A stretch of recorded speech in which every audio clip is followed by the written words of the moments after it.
خبرهای اختلاس و دزدی تو نظام اونقدر زیاده که دیگه وقت انتشار جزئیاتش هم نیست. یعنی اگه بخوای وقت بذاری تا ته و توی یکی رو در بیاری، خبر بعدی منتشر شده. حالا هر چقدر که به زمان سیر که انتخاباتشون نزدیکتر میشن، سرعت اختلاس هم بالا میره. یعنی الان مسابقه اختلاس تو نظام از 200 متر هم خفن‌تر شده. جالبه که بدونید الان رکورددار رشوه و اختلاس توی نظام قوه قضاییه است.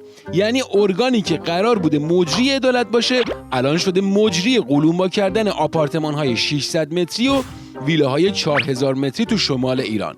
بله، از اونجایی که با بالا رفتن تورم پول بی ارزش شده، این قاضی‌های دزد زدن تو کار رشوه‌گیری ملکی تا سودهای میلیاردی به جیب بزنن.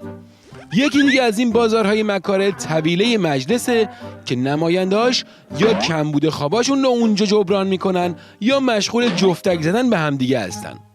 البته این جماعت لابلای خروپوفا و دزدی‌هاشون یه طرح‌هایی هم تصویب میکنن.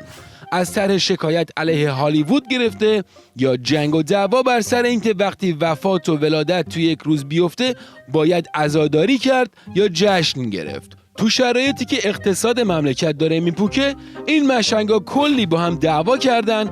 آخرش هم موافقان حذف تعطیلی گفتن مشخص نیست که در این روز باید عزاداری کنیم یا شادی. مخالفان طرح هم گفتن میتونیم تا عصر عزاداری کنیم و پس از اذان مغرب شادی کنیم. نتیجه طرح رأی نیاورد و قرار شد هم عزاداری کنن و هم شادی. فقط جالبه بدونید که هزینه هر 1 ساعت جلسه علنی این استبل ولایت حدود 2 میلیارد تومنه. این در حالیه که کارگران رو به خاطر اعتراض به عدم دریافت حقوق 1 میلیون تومانیشون دستگیر و زندانی میکنن.